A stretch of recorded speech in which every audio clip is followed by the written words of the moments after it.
Welcome, everyone, and thank you so much for joining us in our first webinar of 2018.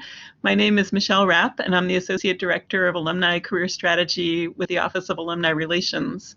So I plan lots of different types of career programming for alums, and I'm always interested in what issues you're facing in your career and any ideas of what topics would be helpful to you. So please do feel free to be in touch with me at any point with any suggestions. I'm really excited to have Roberta Matuson joining us again. She had done a webinar with us in December of 2016. And you can actually hear the archive of that webinar, Managing Up in a Top-Down World. That's available on the northeastern.edu/alumni/career section of our website, as well as lots of other archived webinars. And Roberta is an alum of the DeMoore McKim School of Business, and I think the topic of probable promotions is certainly fitting with the new year. That's often on everyone's mind as they think about their career. I'm going to introduce Roberta and just tell you a little bit about her background. Roberta is a leading authority on leadership and the skills and strategies required to earn employee commitment and client loyalty. She is the author of the newly released Talent Magnetism and the bestseller Suddenly in Charge, Managing Up, Managing Down, Succeeding All Around. As president of Matuson Consulting, she has helped leaders in Fortune 500 companies, including Best Buy, New Balance, the Boston Beer Company, and small to medium-sized businesses achieve dramatic growth and market leadership through the maximization of talent. Companies such as Monster and Staples turn to Roberta for advice on matters related to talent. She is known worldwide as the Talent Maximizer and is a leading authority on leadership, earning employee commitment, and client loyalty. Roberta is a highly sought-after speaker who has presented keynotes to Fortune 500 companies. She is a top expert blogger for Fast Company and Forbes.com and a bi-monthly columnist for HotelExecutives.com. Roberta, thank you for joining us, and I'm going to turn it over to you.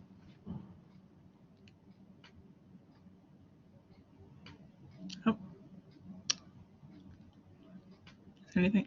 Roberta, are you able to join us?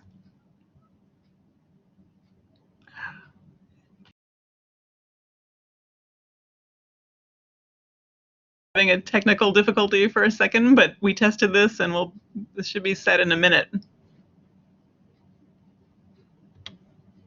I unmuted her. Okay, here I am. All right, sorry, Roberta. They tried to shut me down, but they couldn't. Well, sorry.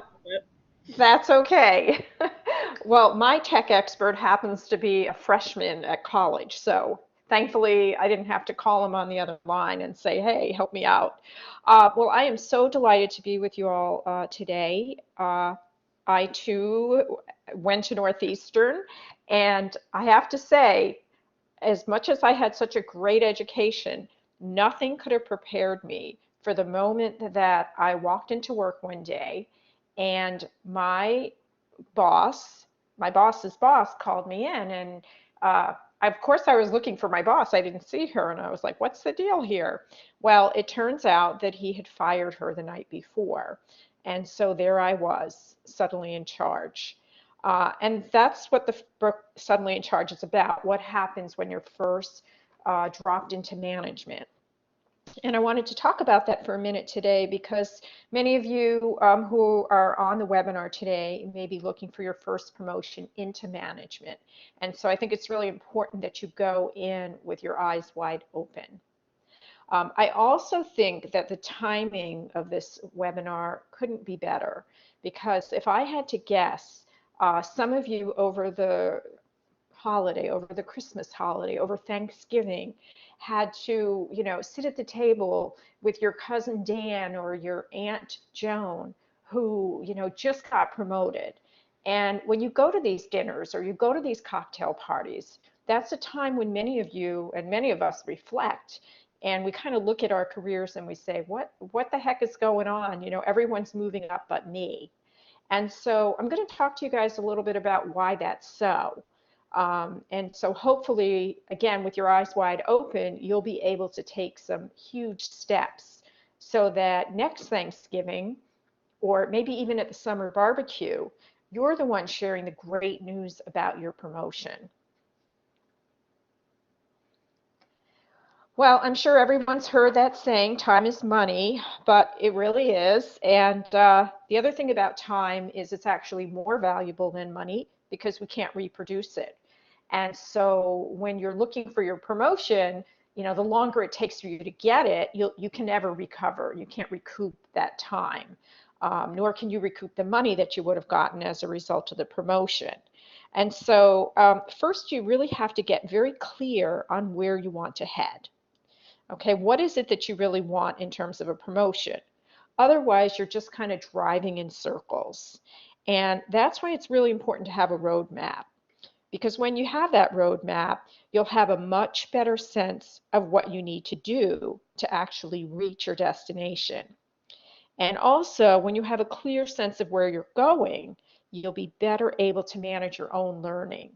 And you'll know what you need to do in order to be top of mind and be the person who gets that promotion.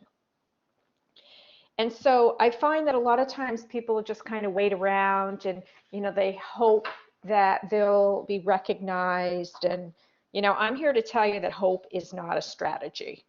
Never has been, never will be. So we're going to talk a little bit about how you can be heard in a sea of cubicles in a few later on in this webinar. So the first lesson that I learned when I was suddenly in charge is that if you don't manage up, you won't have to worry about managing down. And so what do I mean by managing up? Managing up is about managing your relationships with the people above you so that you can get the resources you need for your team as well as for yourself. And it's about building relationships with the people who are above you and their peers so that when you move into that role, you have these solid relationships. And so here's what I did when I was suddenly in charge. I was 24 years old. And so honestly, from a technical standpoint, I really didn't know all that much. And so I focused my time and energy on really learning how to be proficient in my role as the Director of Human Resources. And that was a huge mistake because what I really should have been doing is I should have been devoting my energy into establishing relationships with these people, the other executives who are now my peers. And so some of the other areas when we talk about managing up, when you're managing your boss, you have to kind of decode your boss and you have to figure out what kind of boss you have so that you know what tools to use to manage him or her. So, for example, if you have what I call in Suddenly in Charge a bureaucratic boss, this is somebody who does things by the rules, then, coming in with all these creative, innovative ideas is going to do nothing but frustrate you. It's going to frustrate them, it's going to frustrate you. And so in situations like this, the one I just described, you're really going to want to go in and, follow the rules. And you're going to want to do whatever you can to get that boss promoted so that you get a new boss, okay? Because they're not that great to work with, unless, of course, you come from a military background and you enjoy that kind of structure. You also, when you manage up, you really begin to take control of your own destiny and you make decisions regarding what you want and how you want to position yourself rather than waiting for other people to position you. So again, take a look. Some of you have gotten the book Suddenly in Charge. Half the book's on managing up. So that's actually my favorite part. And the other thing about managing up, in all honesty, is they don't usually teach that in college. And there are very few leadership courses that actually devote that much time and energy to what I believe is the most important thing that you will need to do in order to promote. So as we go along here, if there's any questions, if you want examples, if you're not quite sure what I'm saying, feel free to put them in the chat box, and Michelle we'll call them out as we go, and I'm happy to answer them. Okay, so let's talk about that topic that nobody really likes to talk about, which is politics. Uh, Anybody here ever notice that sometimes the most qualified person isn't necessarily the one who gets promoted? You can show your hands. I mean, has that ever happened to anyone? Okay, the hands are going up. Okay, so let's be honest here.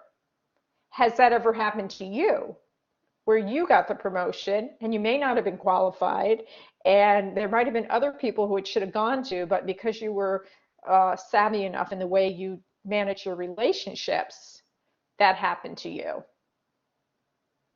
Okay, not so many hands, all right? Well, we're going to change that today. So here's the thing about office politics. It's not fair.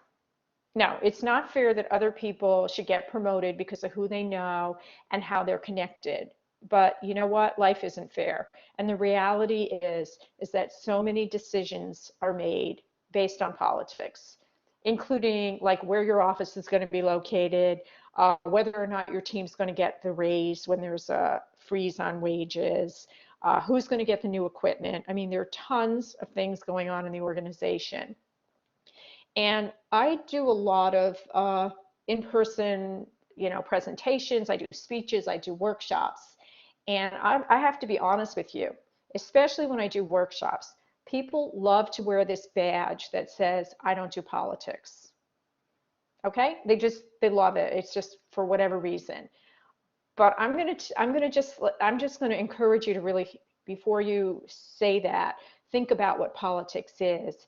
And politics is really the ability to use power in an organization effectively. And power is the ability to get things done through other people. And so you can see it's not so bad. Uh, and it is not, here's what it's not about. It is not about manipulation. So when I talk to you today about politics in the workplace, I am in no way advocating that you use manipulation, but you need to just be savvy, and you need to understand that there are things going on that may not be very visible to you or that you hadn't noticed before. But perhaps after today, you will say, wow, didn't see that one before, but now I do. So one of the things that I would really encourage you all to do is really manage your peer network. And the reason why is that relationships change based on juxtaposition.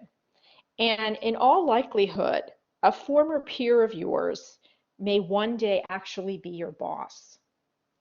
I know it's hard to believe, but the person sitting next to you could be your boss tomorrow. And so if you take the time to really develop relationships, and especially as you move up in the organization, you'll find that you're moving up probably with people who have an equal number of years of experience. And so you're in similar jobs and you start taking on leadership roles, or you're at the top at the same time. And so the time to really manage those relationships is right now, not when you get into the executive suite, because these are the people that you're going to need to rely on when you're in a meeting and you're trying to move your agenda. They're the people that you want, to stand up for you and say, hey, Joan has a really great idea and we should all really listen to it. Now, you're really fortunate today because, in my day, we didn't have LinkedIn. We didn't have an alumni network that we could actually access in real time. So you're really, really fortunate to have those resources. Just make sure you use them. And don't forget about one of the most powerful resources, which is actually like being in front of people and having one-on-one conversations. I think those conversations have gotten a lot less frequent now that we have social media. So, I talked before about decoding your boss, and it's really important that you, as you're decoding your boss, look at your own behaviors and think about how others perceive you. And if you don't know how your boss or his or her peers perceive you, then you're going to either want to ask or you're going to want to ask a trusted colleague to give you feedback. So you might say, well, they're not going to really tell me. So here's one of my favorite questions, and I'd encourage you to jot this down. Say to your boss, let's just go to the promotions end of thing and say, on a scale of 1 to 10, how would you rate me in terms of being ready for a promotion? Okay, so fair enough, you're going to get those people who give no one tens, right? Like the teacher. Nobody gets a 10. But you might get a 9, you might get an 8, you might get a 7. And then your follow-up question is, what would it take for me to be a 10?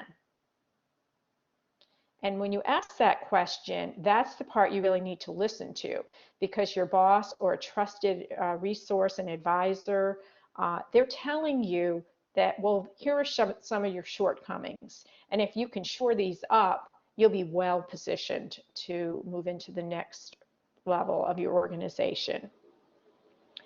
You might get some feedback that, you really didn't want to hear, such as, well, you share too much information. And if that's the case, then you can practice just giving your boss the facts and anyone else. If somebody asks you a question, you can just tell them specifically what your answer is, and you don't have to give them the 10 minutes of background. And if they want more, they will ask.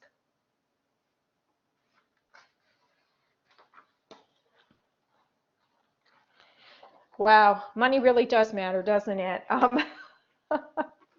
I'm going to jump ahead here a little bit and talk about, promotions and negotiating for salary increases and things like that. It is just startling. I'm sure you all have read the news that, Michelle Williams in All the Money in the World and Boston's own Mark Wahlberg received two very, very, very different pay packages for recent work they just did.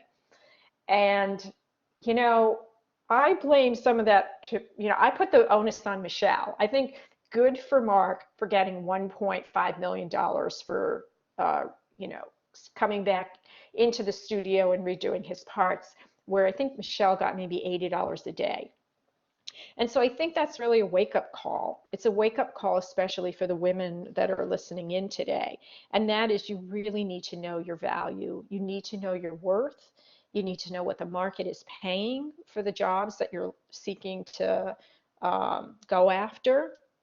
And you can't be afraid to ask. And, some of you may be thinking, oh, well, they'll take care of me once I get in and show my stuff. Not going to happen. Okay, I've never seen a boss come to somebody and say, hey, I think you need more money, so, and the other news is that your best chance of getting a really good deal is when you are given the position. Going back later, it's going to be a lot tougher. So somebody, Shanae just asked, what if a woman asks and still isn't paid fairly? That's a great question. Here's what I tell my clients. There has never been a better time to look for work. Right now, we have unemployment of about 4.1% nationally, and that's basically full employment. There are not enough people. And so the pendulum has swung, and you really you have the power. And so if you don't find that you're getting what you think you're worth, I guarantee you can go across the street and get it. And so thank you guys for answering that question. Where do I find out the market value of my position? Yes, you can go to Glassdoor, you can go to salary.com, you can call a headhunter up and say, hey, I'm thinking of a new opportunity, would like to stay in the same area as far as work goes. What do you have? What might it pay? And it's very interesting today, millennials, they have no problems talking about what they actually make. Like my generation, oh my God, you would never tell anybody. But today, people talk all the time. So if you have a friend who is in a similar role in a similar industry, why not ask? But let's not forget about the money.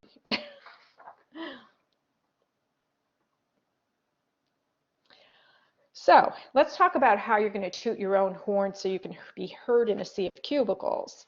Because you've probably heard from, your parents growing up that you're 1 in a million. And guess what? Your parents are right. You are 1 in a million, and there are millions of people who can probably do what you do. And so, how do you stand out from the crowd? Well, you have to be willing to self-promote. And I call that strategic bragging. And so if you want to email me at roberta@matchisonconsulting.com, and you want to send me an email and put in the subject line strategic bragging toolkit, I will send that to you, my compliments. But basically what you need to do is you need to identify what is so great about you. What do you do that nobody else does?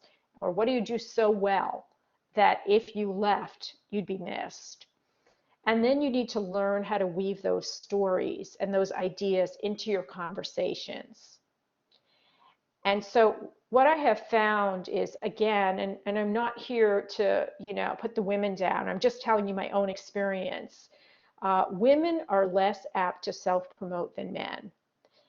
And the Wall Street Journal actually, no, I'm sorry, it wasn't the Wall Street. There was a study done by McKinsey that showed that men are promoted based on potential and women on performance. Now, of course, that at first, when I heard that, I got really ticked off. But then I thought, well, yeah, that makes sense because men are like, oh, the job requires 3 to 5 years experience. I have 2, I'm going to apply. Or, hey, I'm going to tell my boss why it makes sense for me to have this job. Whereas many women are waiting and saying, well, I don't have 3 years of experience. And so I'm encouraging you to be a little more assertive and to step up. And if you don't have the experience and you get turned down, that's fine. But you're not going to kick yourself when your coworker, who also only has 2 years of experience, goes to your boss, says, I want the job, and gets it. Okay, whether your coworker is male or female. So really, really think about that. You have to toot your own horn to be heard in a sea of cubicles. Well, somebody said, but when we self-promote, we are labeled too aggressive. Guess what? I don't care what people are labeling you. You have to self-advocate, and there are ways to do it. You don't have to be like like a football player in the locker room, but there are tons of ways. A great way to self-promote is through storytelling. Telling a story about a time when you worked on a similar project and the results that you got, that your boss has no idea, you did because it was at another company. It could be, sending a weekly update to your boss on the outcomes you've accomplished as a result of the project he asked you to work on. And there's a lot of ways to do it. But I think it's time for us to all kind of forget about worrying about being labeled. And if you're labeled, excuse me, too aggressive, then maybe you have to reflect and say, is this really like the kind of company that I want to work for? If telling people what I've done and asking for promotion makes me look to be too aggressive, is this really where I belong? And it was interesting. I did a workshop for a very well-known technology company, and it was all women. It was the it factor for women, executive presence for women in tech. And there was, of course, a female manager in there who some of her staff members were in the workshop as well. And she said, she was just sitting there when I said the same thing I'm telling you guys now. And she said to the people in the room, you have no idea how many times your male counterparts are coming to me telling me they want a promotion, and none of you are doing this. So it's just something to think about. And this applies to men as well as women. So who gets the promotions? It's the people who are willing to take risks. I mean, if you're not going to take risks, then what's the point, right?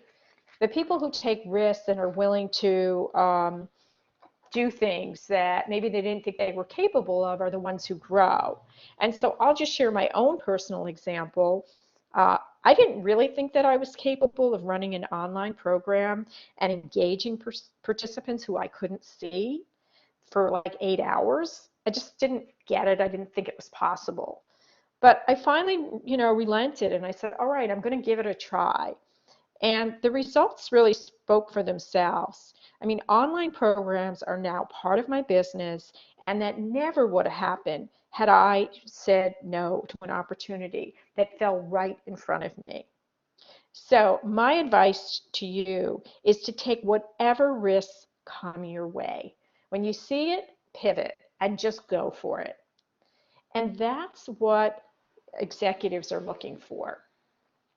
I met last week with a VP at a major bank, and she was saying to me, we want our people to take more risks. So think about that when you see an opportunity come up in front of you that you might not feel like you're fully prepared to take on. Somebody said, do you recommend having an exit plan if you take that risk? Absolutely not, because then that says to me, you really believe you're going to fail. When I wrote the first edition of Suddenly in Charge, I had no backup plan. A lot of people, when they write books, they say, if I don't get a publisher, I'm going to self-publish.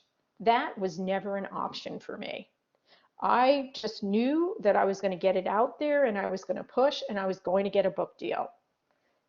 And I got one. And since then, I've written, 4 books. I have another new book out called The Magnetic Leader. And if I had had a backup plan, like, well, if it doesn't work out, then, I'll self-publish, I probably wouldn't have pushed as hard. And so then the question is, what if you take a risk and fail? Well, Eric, what if you don't take a risk? Will you still fail? Because I think you will. And, I read something on Facebook the other day. There was a saying, and I'm not going to get the quote right, but it was basically saying that life is all about, in your last inning, sliding into base, saying, wow, that was one heck of a ride. So I thought that was great. That just really describes how I'm approaching life now. Like, man, I'm just going to have fun and I'm going to go for it. Because if, this is the last base I'm passing, I want to make sure I slide in and can look back and say, I did it all. Lots of people, I also find when it comes to promotions, they wait for somebody else to hand it to them. And there's a reason it's called your career, because it's up to you to manage it. And so where you go is really up to you. And so, if your company is like a lot of companies out there, if they offer a smorgasbord of development programs, it's up to you to step up and fill your plate. It's not up to your manager to say, hey, I think you should go to this course on, how to transition from individual contributor to manager. It's really up to you. And so if you're not sure what's even on the buffet, then you need to ask. You need to go to your head of HR and ask, what are the leadership opportunities here that I may not be aware of? Ask your boss. And so, while we're on the subject of help, you also need to help your boss help you. And you have to make sure he or she knows exactly what you're looking for in terms of career progression and support. I mean, I do a lot of executive coaching, and people say to me all the time, well, my boss should have known. And I'm like, no, your boss is not a mind reader. There's absolutely no way that your boss will know. If you want something in your career, you have to ask for it. And then you have to take the time. Again, I know a number of you who registered early received a copy of Suddenly in Charge. I think that's awesome. I hope you'll read the book. If you don't read the book, that's your choice. But, I can't force you to read it. Your boss can't force you to read it. It's sort of like you have to make the time if it's important to you. And by the way, if you do read it and you like it, if you put a review up on Amazon, I would be very happy.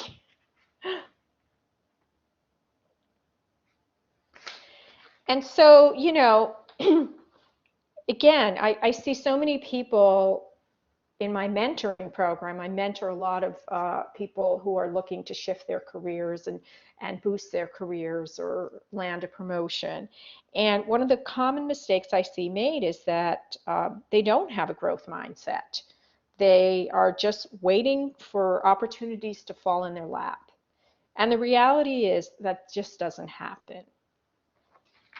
So I want to stop for a moment and see if we have any questions. Roberta, we have a comment that says, I filled out in the development plan, told my manager and his manager that I'm looking for a leadership position. Would that be enough? Well, I would follow up with a meeting, and I would be very clear on what that means and what skills I have that makes me think that I'm ready for this leadership position. And then I would want to hear from my boss what he or she thinks I need to do so that when that opportunity comes up, it's a slam dunk.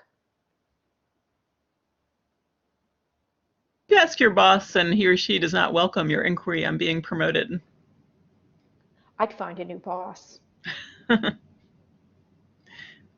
you also speak to mentorship, finding mentors, whether they're inside or outside your company?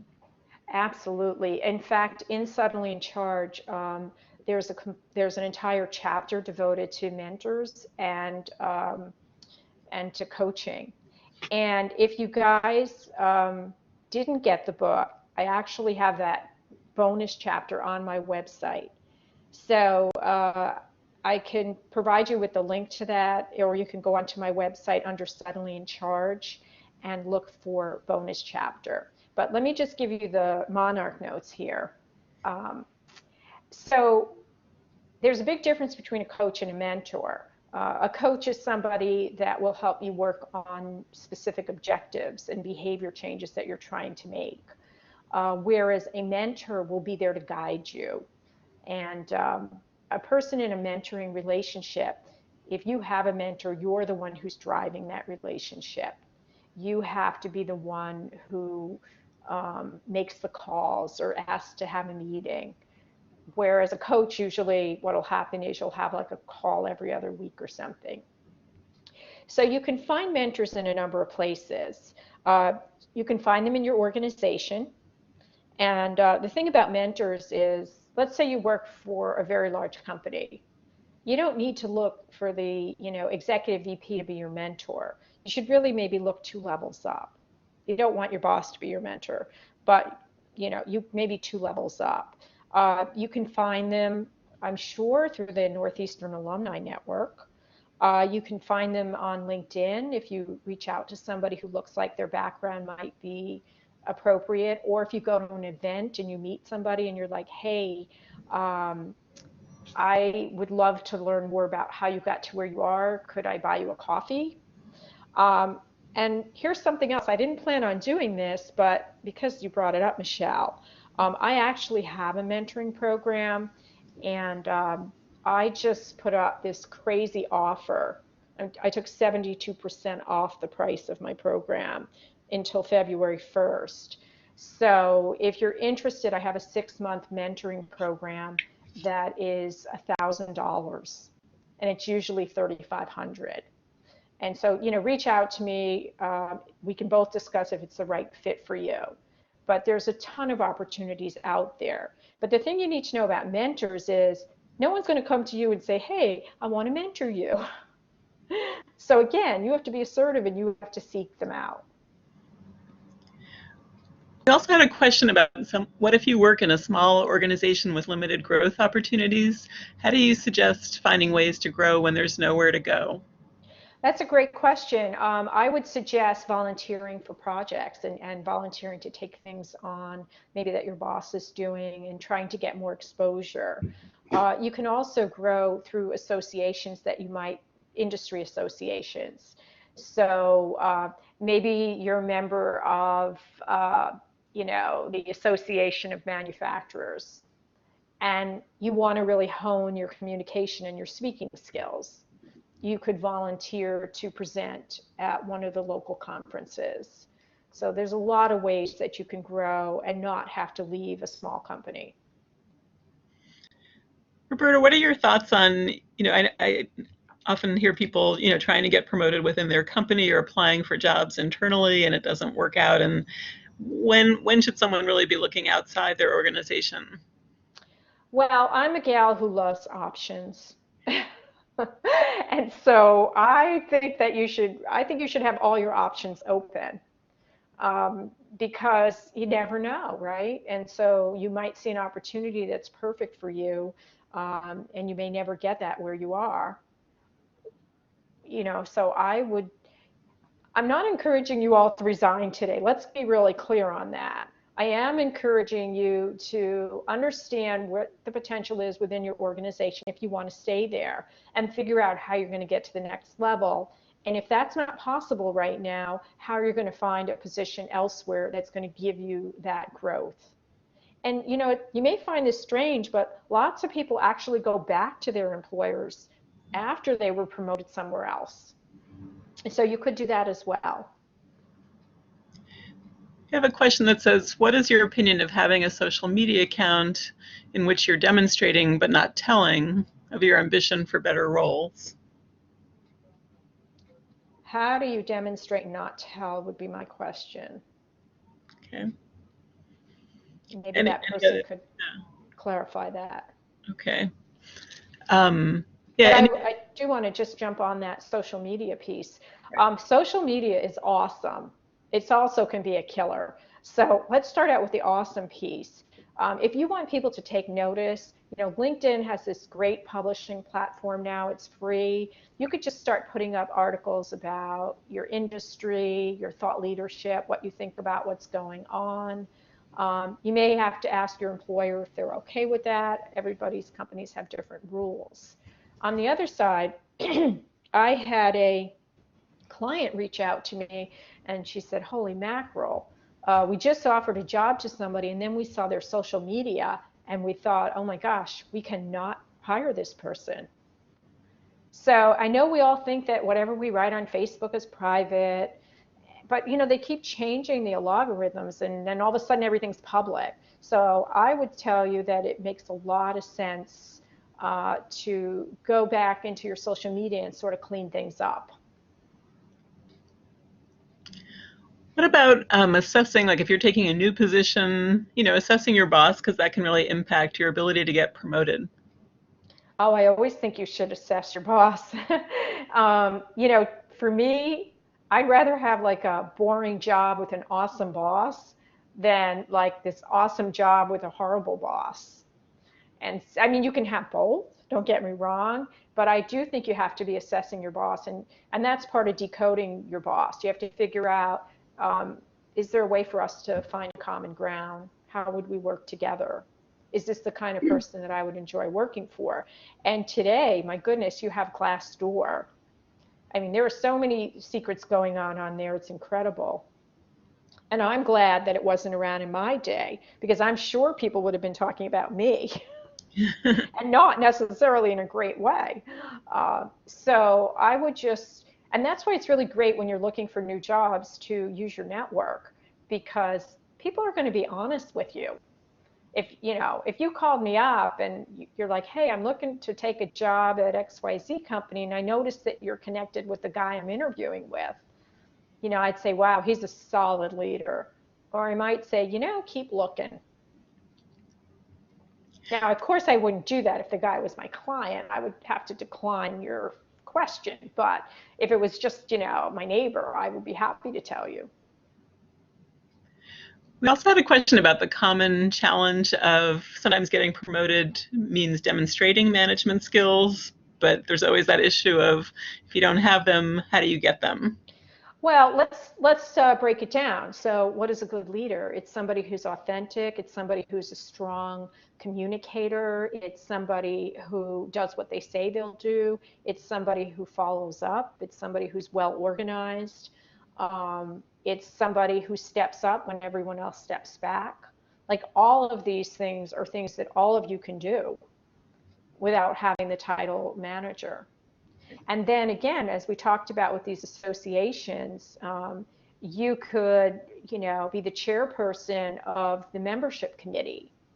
And then you could say, as you were strategically bragging, when I was managing the membership team, where we had, I was responsible for 18 people, we had a similar challenge. And here's what I did. And how do you know when you've gone too far with the self-promoting? When your boss says, you can leave now.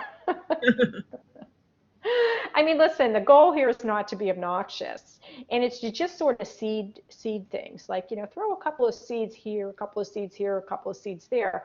You also have to be aware of like timing, and I use this example a lot, like with one of my coaching clients, um, you know, telling your boss that you are looking for a promotion when your boss just shared with you, 5 minutes earlier that he was going through a divorce is probably not the best time to do this, to have this conversation.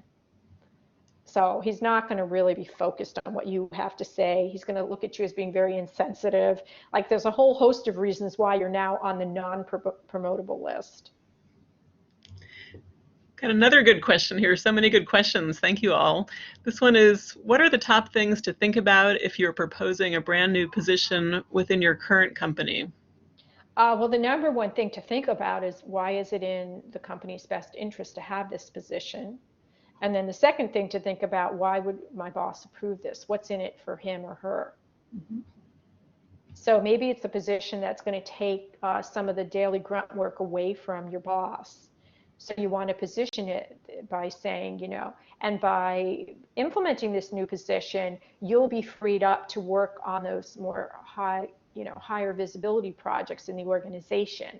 You can finally get out of the weeds, and you could make it to your daughter's soccer game like more than once a month. So people act based on emotion. And so many times when we ask for things, we do it very factually. Like, here are 3 reasons why this should happen, but none of them are emotional reasons. That's going to get anybody to think about things and go, this could really be in my best interest by having an assistant manager. Maybe I should consider this. Any thoughts on a situation where someone's taken a job because they're drawn to the new boss, but then the boss changes? Oh, that happened to me, and I have to tell you, the outcome was not good. In fact, I met up with the boss who hired me years later, and I just said to her, "You owe me." Well, in reality, the reality is that you really have to, give that person a chance. Maybe that person will be even better than the boss who hired you. But if that's not the case, if your case is more similar to mine, then you have to reevaluate, and you have to realize this person just came in. Chances are they're not going anywhere anytime soon. And if you don't feel like you're clicking, and after numerous attempts to try to rectify that, then I might look for a different position in the company or outside. And if you're reaching out for mentors, maybe you haven't found someone or you've gotten turned down, any other strategies for finding someone to be a mentor? I think nothing beats in person.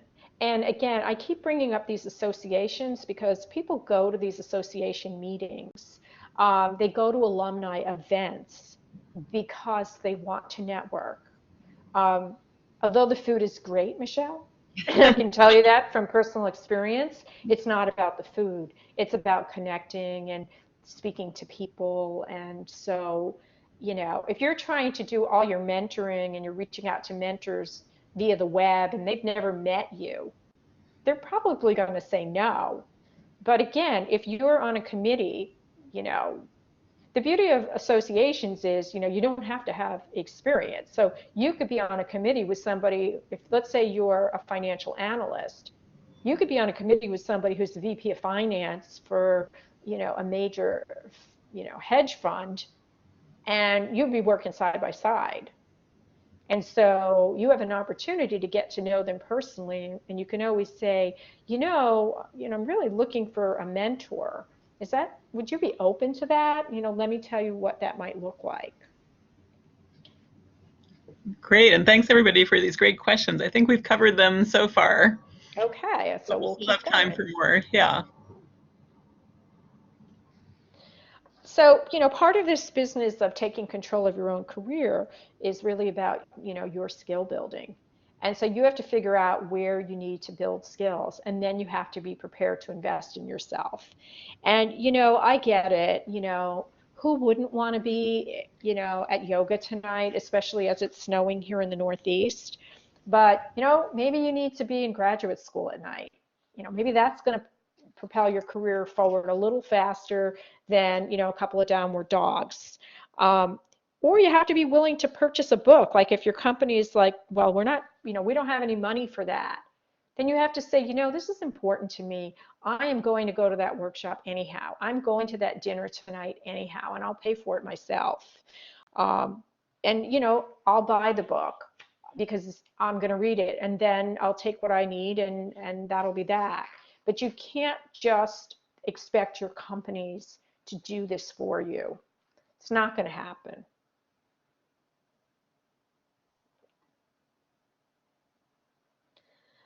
Somebody said using Coursera is inexpensive. I'm not familiar with that, but I am a lynda.com LinkedIn learning instructor. Myself, I'm an author for them.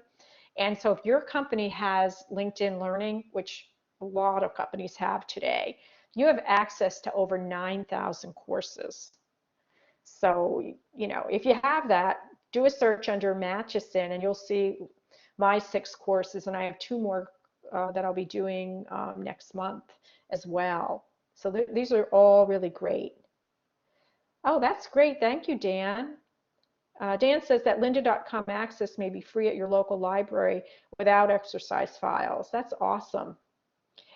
I have to tell you, as a LinkedIn author, their videos and their programs are first class all the way, all the way. So if you have that access, go for it.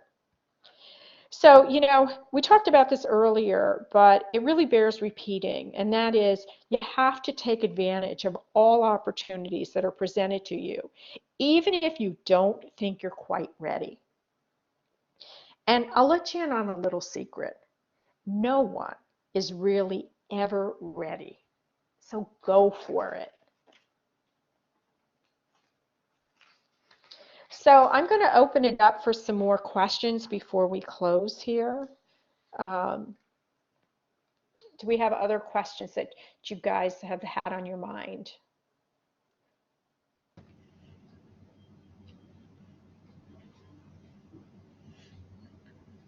Thanks everyone for posting some of those learning opportunities.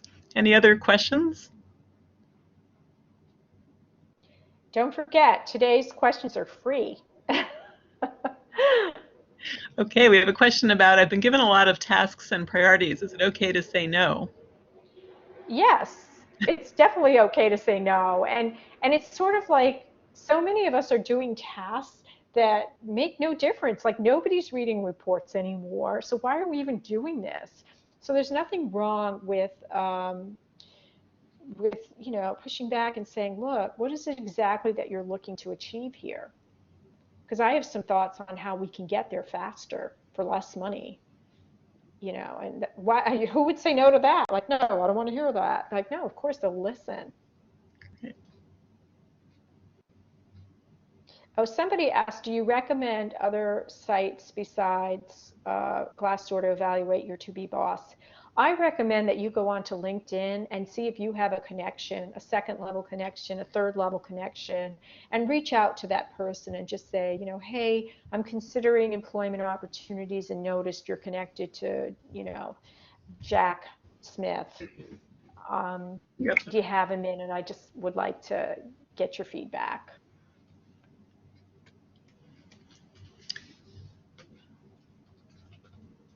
Okay, we have a real career example. How do you avoid this in the future? For 2.5 years, I've been voluntarily feeling out a gap in the company, talent gap, process gap, pushing for higher ups to fill this gap. So 2.5 years later, they assign a person without any knowledge of the situation whatsoever to run this. Okay, what do I make of that situation? I'd be a little ticked off. Um, if this person really doesn't have any knowledge of the situation and how to run this, my sense is that they won't be in that job for very long.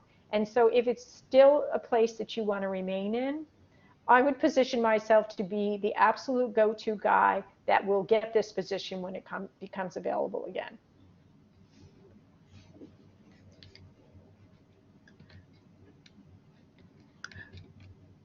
I also had a question. I applied for a promotion when my boss was let go, but they hired someone with less experience than me that I now report to. I'm now considering leaving the team I helped build. Should I? Well, if there's nowhere else for you to go, I mean, listen, everybody doesn't have to be a manager. And I got to tell you, I was a manager for years, and it's a lot of work.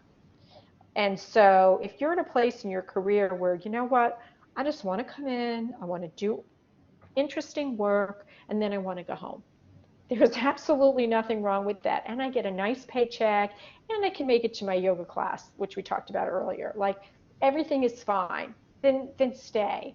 But if you're like, you know what, unless I get this next position, unless I promote to a director, I'm never going to get to the VP level, then I think you have a decision to make.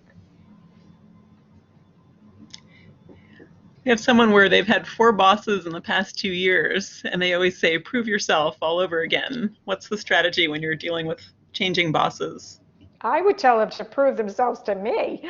That's a great question.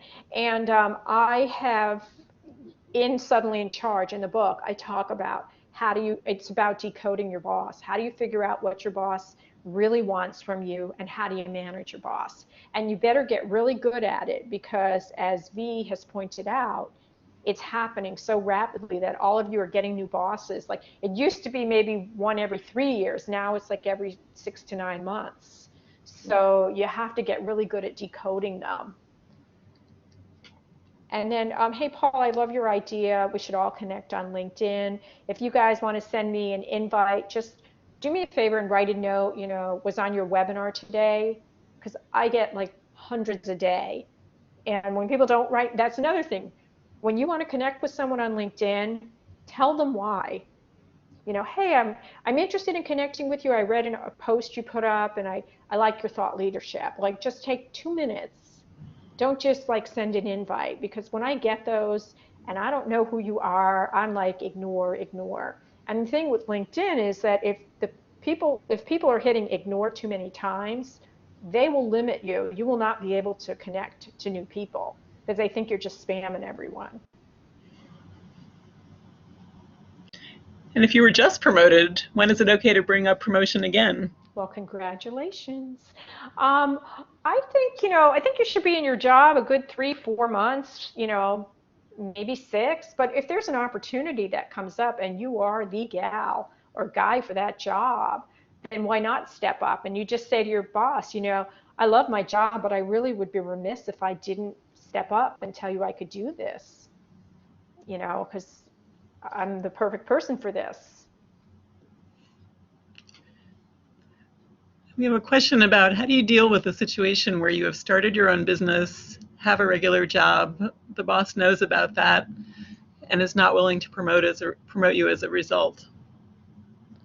Well, your boss at least is being transparent. And so he or she has given you their position. I mean, they've said not going to happen. Maybe they need somebody who's more available. And so in that case, you have to decide. Maybe you want to put all your efforts into your side business and make that your full-time job, or find another opportunity, or just say, hey, life is pretty good. I get to have a paycheck and health insurance while I'm working on my business, and I'm okay in this job. And what about if you've been recently promoted and received a modest increase in pay but think you deserve more? Can you still negotiate at this point? Absolutely. And you could just go back and say, I've been thinking about the promotion, and now that I know, now I'm in this job and I really see what the responsibilities are, and they're a lot more significant perhaps than what you may have described. Or, I don't feel that I'm really being compensated for the extra work that I'm doing. And you have to have your facts. You have to have your facts in order. You can't just say, well, I don't think I'm making enough. You have to go in with data. It's not, you can't say, well, my coworker's making this and I'm making that. Like, don't ever do that. But you could say, I've done my homework and it's pretty obvious that uh, that this salary is not commensurate with the responsibilities.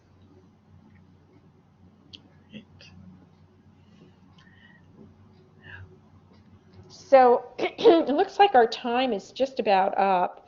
I'll answer one last question. How about them giving you a title but no monetary increase? Sometimes I would tell you to take it, because when you look for a new job, just having that title will get you into the next salary grade, which means more money. So if they just promoted you to a manager, now when you go somewhere else, you're a manager, as opposed to, well, I'm not going to take that promotion because they're not giving me any more money. But I don't know if I would take a promotion and then just sit there for 2 years doing the same job without any money. But that's just me. So, as we close our session out, really what I want you guys to remember is to be curious, be tenacious, and have a voice and a vision, and be distinctive, because you really want to be that shiny object that attracts the attraction, and the attention of others. And so just be really clear about the fact that it's good to shine. And I've really enjoyed our session. I hope you've gotten a lot of value out of it.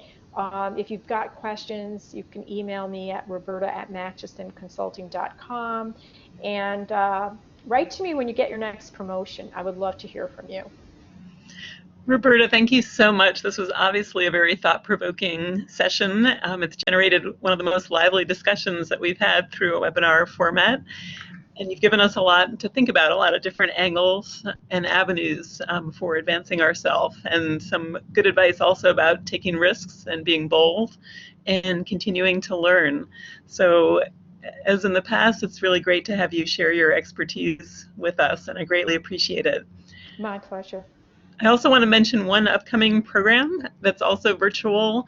On February 6th, we're having our Ask a Career Coach event, which takes place on our virtual networking platform. And this will have career coaches both from Northeastern and alumni career coaches who'll be available for 10-minute virtual chats on topics such as resume, interviewing, improving your LinkedIn profile, and more. So that is listed on our website under Career Strategy and Virtual Networking. And we hope to see you there and at other career webinars as well as live events. So thank you again, Roberta, and thank you to everyone that joined us today. My pleasure. Thanks, guys.